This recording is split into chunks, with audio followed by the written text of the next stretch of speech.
welcome back. Today I'm doing a bit of a timed up weaving tutorial where I basically time-lapsed most of a weaving that I created, and it's a little flower themed weaving.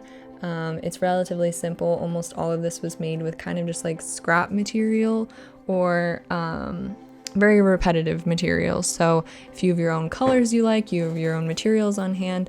I tried to make this as DIY friendly as possible. I am not technically trained in any way, but I just feel like I learned little things on the internet, and then I just encourage to kind of like see what you like, see what works well. There's not any really technical things in this, so we're just gonna dive right into it.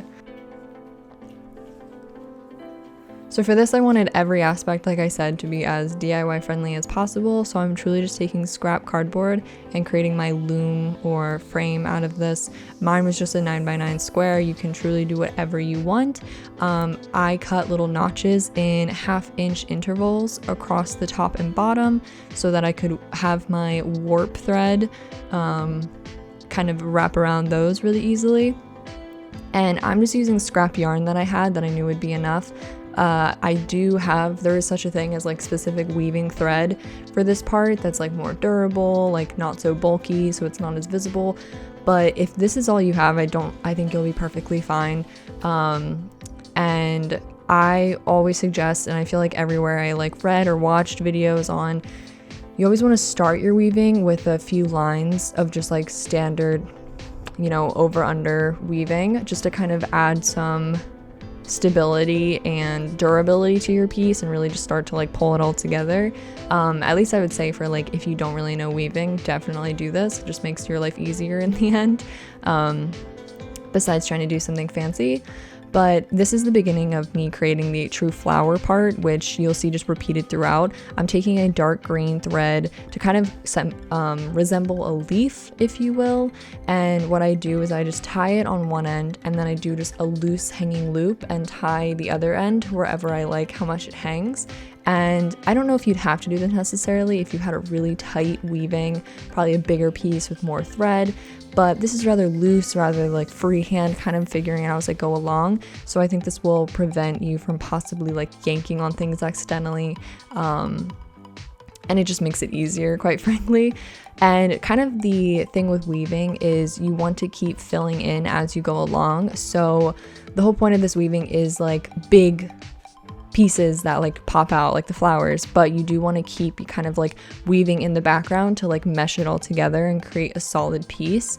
Obviously you could have weavings with negative space, but those are kind of like a whole nother thing that we're just not getting into today.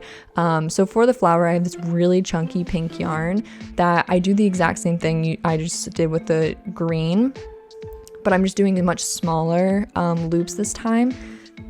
And I'm trying to be intentional about where I put them, and they sort of end up making kind of like a circle. I try to go like left and right. I vary up how many threads I cross to tie them off. I ended up going in with this really hot pink yarn in one or two areas just to kind of like add some extra color. It wasn't a focal point, and to kind of have their like the little middle part, I keep forgetting the name of that, the thing that pokes out of the flower. I used this really like frilly yellow yarn. I don't really love it, but in this instance I think it adds something fun. I don't really know what else you'd use something like this for. It does shed like crazy, but it makes the flowers look real fun in my opinion. So as soon as I have those things in, like those are like the middle points, that's when I just keep kind of wrapping the pink around until I have a shape I like. Don't feel afraid to kind of like wrap over lines you've already done. I think it's part of the fun of just kind of being like, do I want this to go here? And kind of like wrapping things around, figuring it out as you go. Here you see me now kind of taking a moment to just fill in around the outsides of the flower.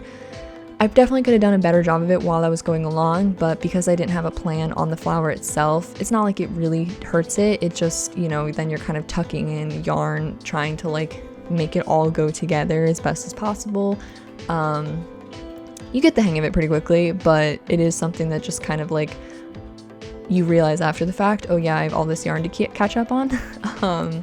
So also I definitely leave kind of like my ends just hanging until the end where I can like retuck them all, just because working on this with how much like I get my fingers in there, they end up coming out anyway. So here you see me making a little like bud of a flower, which is the exact same process as my big one, but I just do it really tight wrap. I keep it really small, as you can see, and again, I just kind of always do like a circle in a way, so I sometimes just like will pull up the flower and wrap one underneath just to make a more interesting shape. Something so it just doesn't feel so like, oh, you just wrapped yarn around something.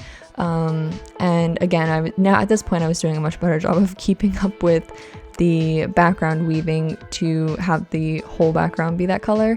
I honestly think I should have just done the whole background in that gray. It would have been easier than like how many times I changed it up, but it's really not the biggest deal. And you could always add some of that yellow or pink into these like little buds just to kind of add some more interesting color, but it kind of just came down to varying up where I placed them in order to make it more interesting.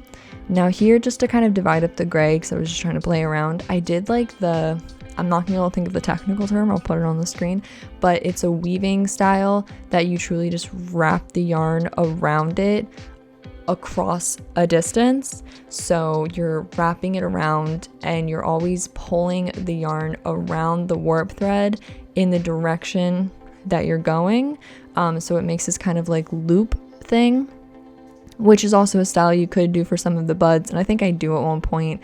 I kind of swap back and forth, but it kind of just creates like a big like bubbling circle yarn essentially. And I don't love it, to be frank, on my current one. I think there's times that it looks really nice to help divide up a really just like blank space, but I don't know if I would have done it here, but I did. So I decided to do one more relatively large statement flower, so it wasn't just one and then a bunch of small buds. So here you're gonna see me continuously wrapping pink yarn because I kind of ended up having 3 flowers mesh into this large budding area.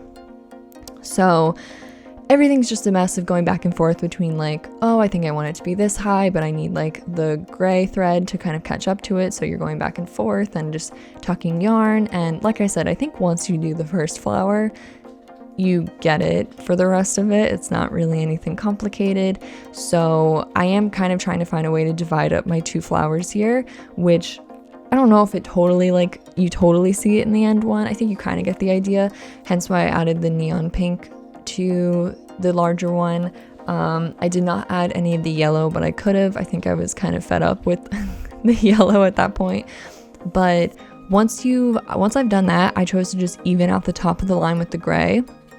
And then actually I did one more of that like bubbling wraparound yarn just to like distinguish the end of the gray, because then I did a few lines of weaving in the green because it just felt kind of like dull leaving the top as just gray. It felt really flat, kind of boring, especially because I'd done the bottom in black. So here I do 2 lines of the wraparound. I go one direction and then I circle back and go the other, making it into like almost like a chevron, like it makes them point at each other, which I think is really fun. And this is, I think, a much better use of this kind of style as kind of the end, marking an end of flat color. So here I just wrap it around, and again I leave the ends kind of flying out because these just have to be tucked in the end. But yeah, and then I just do a regular weave with the green for only a few, probably only like 3 or 4 lines. And then you'll see if you had a thread or seam ripper, it's much easier to try and seam rip the back of these, but I wanted, again, to not complicate it, so I just used scissors, and my scissors were on their last leg. So the annoying part of using yarn as your warp thread is that it's going to start to fray all the yarn. So just trying to like be kind of diligent, careful, and you want to tie knots to each of your ends of your yarn, and then using a crochet hook, or you could use tweezers, or depending on your weave, you might be able to do it with your fingers.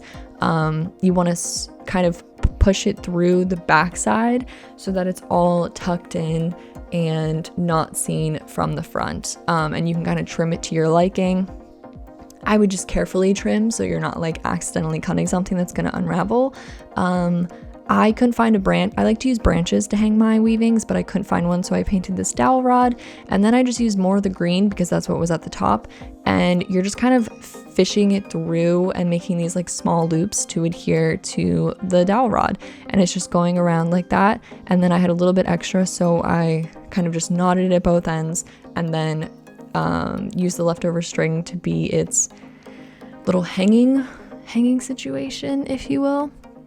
So overall, I would say this isn't a difficult DIY project. I think it takes patience, and it just is something that like, it's not as mindless as I think some people wish it was. I feel like I've heard that statement, and I feel that way similarly. It's something that you feel like you can just mess around with for a few hours, and you can, but I think it just takes a little more paying attention to than you would hope for maybe in something like this. But it can be a lot of fun and just something different, and I just really like how textured this whole piece is, and that it just can be kind of a different experience than just like a plain weaving with like a pattern on it. So I don't know, again, it's not complicated. I tried not to make it complicated, but I hope you enjoyed. Feel free to follow me on Instagram, where I post more about art making and random things like that. Thank you so much for watching. If there's any other project you'd like me to try, please comment down below. And yes, thanks so much for watching, and I will see y'all in the next one. Bye.